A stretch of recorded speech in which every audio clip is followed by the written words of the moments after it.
Is a $250,000 NickMercs Warzone tournament considered gaming or esports? Let's find out.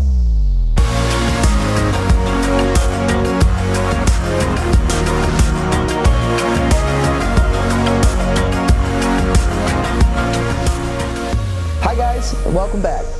So in the last episode, we explored the comparison between esports and traditional sports and whether or not they should even be compared. Now in this next segment, I want to dig in and explore the differences between gaming and esports with one simple question. Is a $250,000 NickMercs Warzone tournament considered gaming or esports?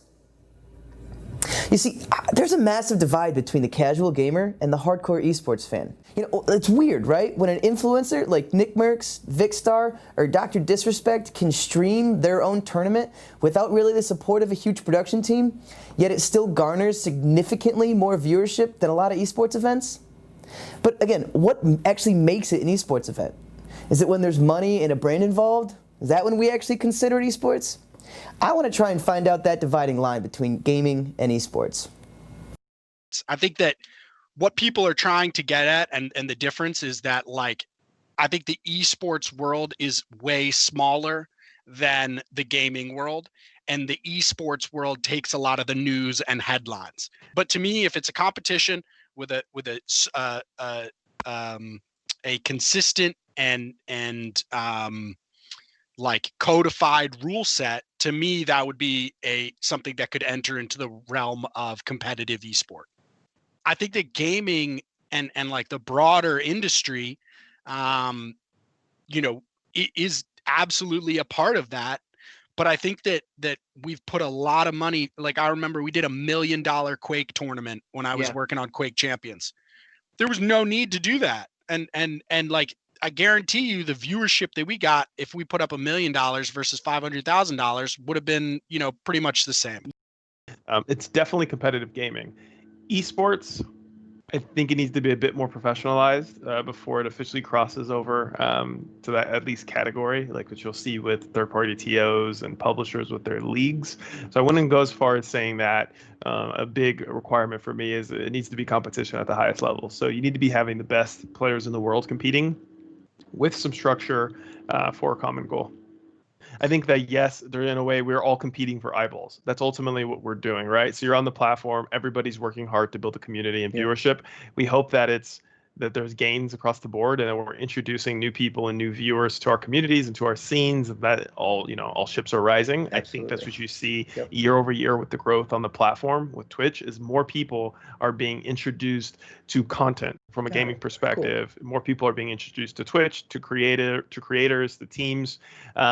And I think everybody needs to pay very close attention to what these influencers are doing. The debate of esports versus competitive gaming, it doesn't really matter to me. It's entertainment. And I think that's the key.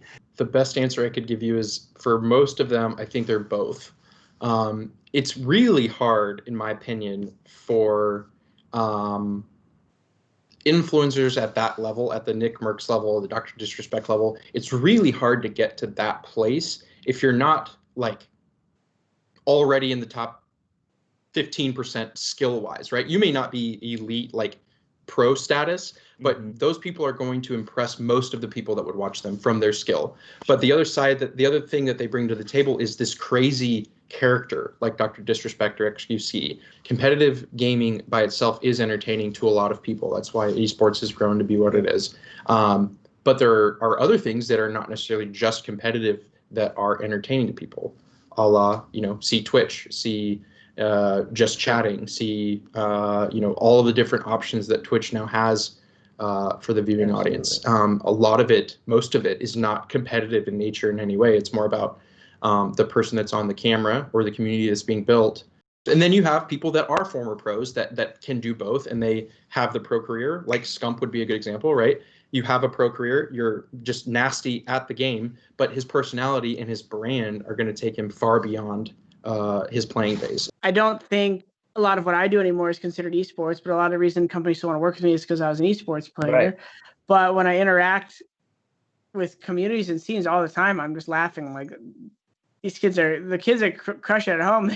That's made me jealous and made me want to be a streamer, is because was like, oh, I can control my schedule more. There's less Yeah. pressure when you're not an esports pro because everyone wants you to win all the time, and your team has all these pressures on them.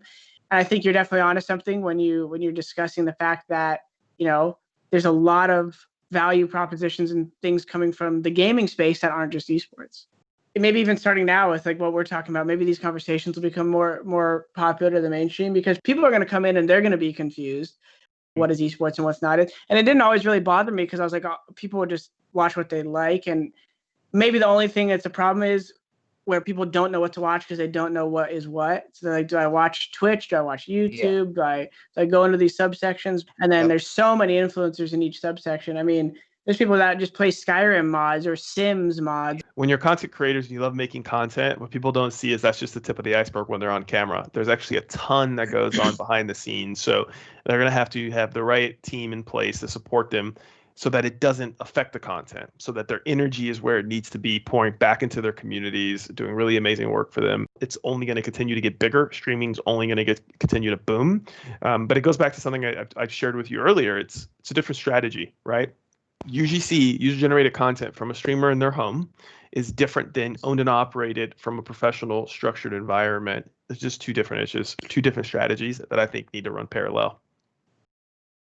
Well, it seems like there may not yet be a clear distinction between what we consider gaming and what we consider esports. But I think that's kind of the whole point behind this. You see, what I've learned from these discussions is that the disconnect between the casual gamer and the hardcore esports fan is actually a huge opportunity to take advantage of. And we're seeing brands and esports orgs succeed when they recognize that disconnect and try and bridge the gap. I hope you guys all found this insightful, and please let us know what you thought. Stay tuned for next episode, when we're going to discuss how COVID interrupted the trajectory of the esports industry, but how it also opened the door for creative ways to capture audiences and still entertain during the pandemic. Thanks so much for watching, and we'll see you next time.